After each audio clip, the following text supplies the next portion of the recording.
Olá pessoal, bem-vindos à aula de número 38 do nosso curso de Desenvolvimento de Sistemas de Orçamentos e Ordens de Serviço. Hoje vamos dar continuidade aqui ao cadastro de pessoas. Na aula passada a gente trabalhou a questão do CEP. Hoje a gente vai validar os últimos campos que faltam para a gente concluir aqui as validações do cadastro de pessoas, tá? Para quem ainda não assistiu às outras aulas, eu vou deixar no card a playlist completa do nosso curso para entender como é que a gente chegou até aqui, tá? Na aula passada, a gente trabalhou essa questão do CEP aqui, pessoal. E hoje a gente vai trabalhar a questão do CPF, CNPJ e do e-mail e do estado ali da unidade de federação, a UF. A gente tem que validar também. É importante fazer essa validação para o seu cadastro, a sua base de dados ficar correta, não ficar com dados imprecisos ali e aquele monte de lixo que a gente vê por aí em base de dados, tá? Então aqui o cadastro fica certinho, evita que o usuário digite qualquer coisa só para completar o cadastro, tá? Então a primeira validação que a gente vai fazer é do CPF e CNPJ. É importante a gente ter isso daqui caso o seu cliente precise dessas informações para poder identificar o cliente dele, tá? Então, para fazer a validação do CPF, a gente vai utilizar o componente do ACBR, tá, pessoal? Para quem não tem instalado, eu vou deixar no card também como instalar o ACBR. A gente vai utilizar o ACBR validador.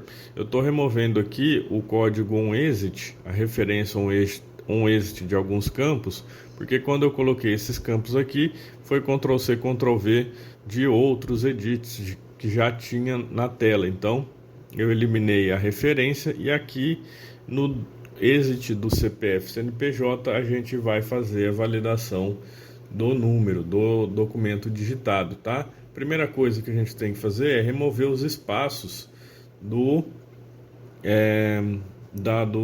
edit ali, do texto que o usuário digitou, tá? E os caracteres da máscara, a gente tem que testar somente os números, tá? Então eu vou fazer um trim, remove caracteres, que é a função que a gente já trabalhou em aulas anteriores, vai remover os caracteres da máscara e vai deixar somente os números desse CPF CNPJ, removendo espaço caso exista e removendo também os caracteres, tá? Se ele for igual a vazio, eu simplesmente saio desse procedimento, eu dou um exit, ou seja, eu não valido nada, não tem necessidade de validar se o documento não foi digitado ainda, tá? Então a gente dá um exit ali e aqui, ó, eu vou buscar pelo ACBR e na paleta ACBR diversos eu vou inserir esse componente aqui, o TACBR validador, ou melhor, o ACBR validador. Vou renomear ele aqui, vou tirar o número 1, porque a gente só vai ter um mesmo, então não precisa seguir a numeração, tá? Na aula passada a gente usou a ACBR CEP, que está na aba ACBR TCP, tá? E aqui a gente vai utilizar o ACBR validador. Quem quiser colocar o ACBR Enter Tab também pode, ele faz a troca do Tab pelo Enter automático. Na verdade não é troca, ele simula o Enter, ele simula a tecla Tab, tá? Então quando você pressiona o Enter aqui, ele vai de campo em campo trocando, passando como se estivesse apertando a tecla Tab, tá? Então quem quiser adicionar ele, tiver ele instalado aí, já pode adicionar. Eu selecionei todos os edits aqui, pessoal. Dei um Ctrl+X e um Ctrl+V para ele poder arrumar aqui o Tab Order, ó, para ele seguir a sequência dos campos conforme ele aparece na nossa tela, tá? Então a gente pode fazer esse ajuste. Antigamente, quando não tinha esse ACBR Enter Stab, a gente tinha que testar aí fazer um código para identificar se o usuário digitou o Enter e se for ele passar para o próximo campo, tá?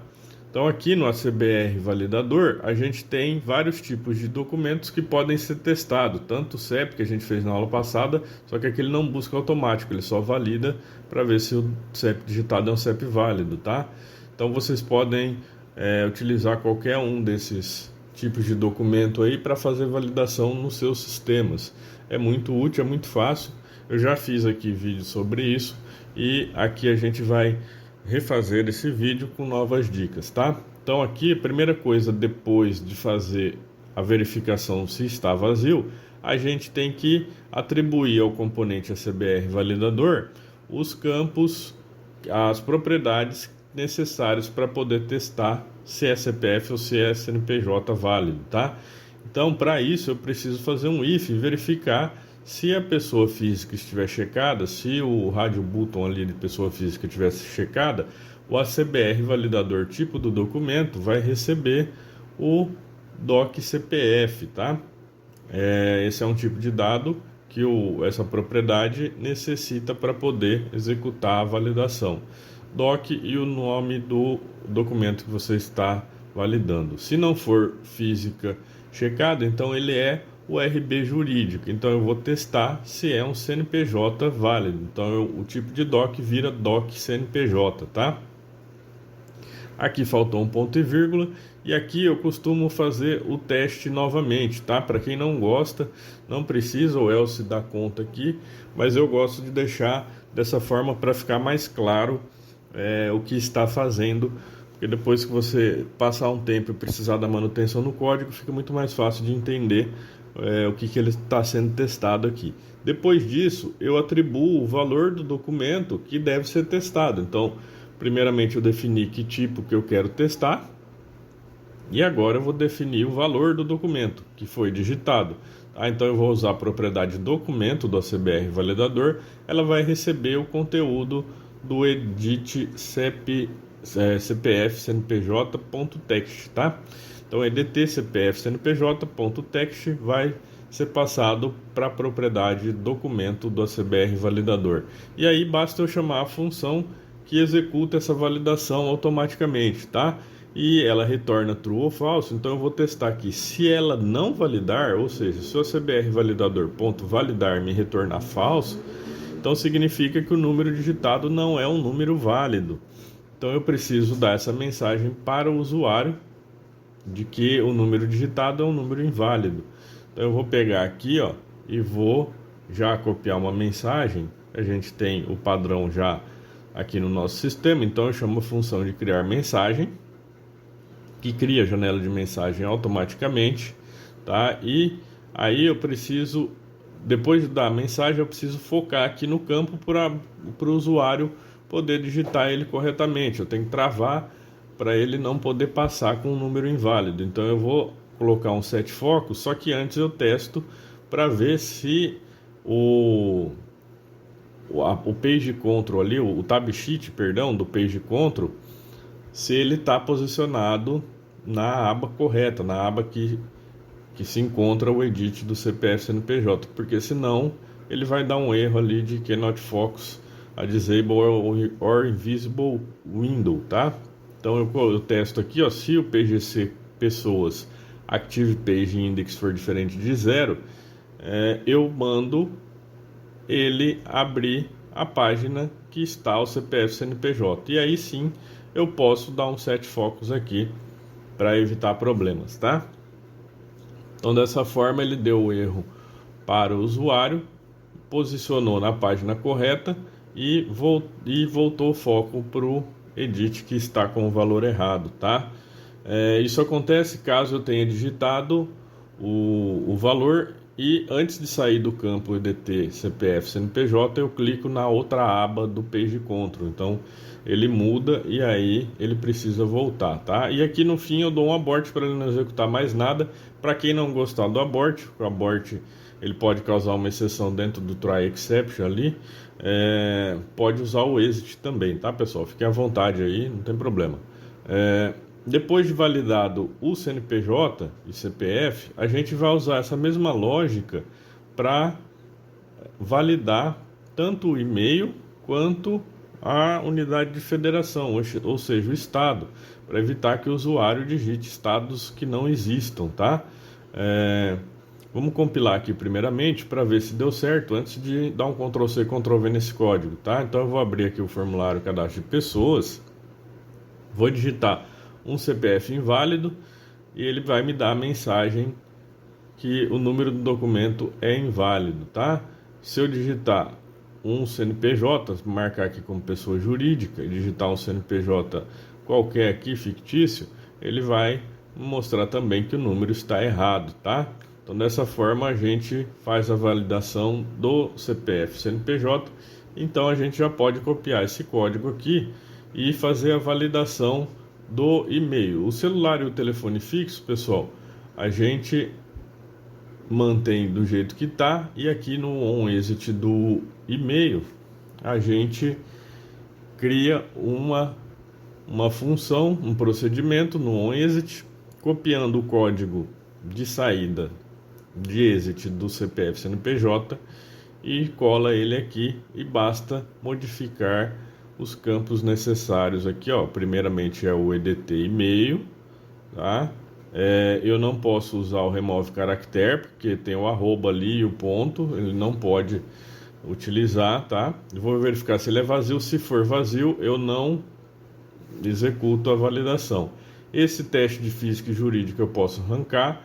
O doc CNPJ vai virar doc e-mail e o valor do documento vai receber o EDT e-mail. Aqui só mudo a mensagem, coloco e-mail digitado inválido. E o page control aqui continua a mesma coisa, setando o foco no EDT e-mail aqui embaixo, tá? Então, dessa forma, a gente já faz a validação do e-mail e a gente pode repetir isso daqui, tá? Vou dar um Ctrl C nesse código e fazer ela para a nossa UF aqui, ó, tá?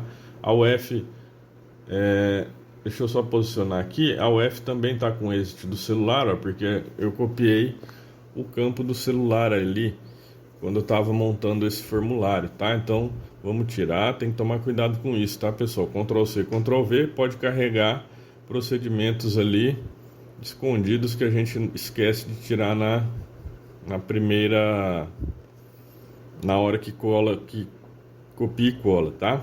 Então agora sim, na UF eu vou no OnExit dele, vou fazer aqui um Ctrl V e só trocar o EDT e-mail para EDT UF, tá? Unidade da federação, ou seja, o estado. E aqui o Active Page Index é 1, aqui é o UF digitado ou estado digitado inválido. Vou colocar aqui entre parênteses UF. Por que a gente coloca o F estado, pessoal? Porque tem clientes que não conhecem como F, conhece como estado. A gente tem que pensar em todos esses detalhes, tá? Eu já recebi suporte porque o cliente não sabia o que preencher no F. Então a gente tem que tentar identificar e suprir todas as dúvidas dos clientes, tá, pessoal? Então aqui, ó, e-mail digitado inválido, teste.com, não é um e-mail válido. Vou colocar um arroba aqui, ó, .com, e agora ele passou tranquilamente. Então ele valida o e-mail também. Isso evita que o usuário digite, esqueça de um arroba, esqueça de um ponto, deixando o seu cadastro um pouco mais conciso, um pouco mais verdadeiro ali, tá, pessoal? E aqui na unidade da federação, SP passou. Se eu digitar um estado que não existe, ele coloca o F ou estado digitado inválido, tá? Então vamos modificar aqui, ó, o max length desse UF, ou seja, eu quero limitar que esse edit só receba 2 campos, tá? Então já é uma verificação a mais. Então eu coloco o max length igual a 2. Aqui no e-mail eu vou colocar tudo minúsculo para forçar o usuário, independente se ele está com a tecla Caps Lock apertada, ele vai ficar tudo minúsculo. Então dessa forma a gente conclui as validações necessárias aqui do nosso cadastro. Daria para fazer mais validações, mas eu acho que não tem mais necessidade. Quem quiser dar uma implementada maior aí nas validações, fique à vontade. Na verdade, eu até recomendo que faça isso, tá? Aqui é só para efeito didático, só para efeito de ensinamento, para vocês terem uma ideia como que dá para fazer a validação de campos utilizando a CBR, tá? Não esquece de deixar o like. Espero que tenham gostado dessa aula. Muito obrigado e até a próxima.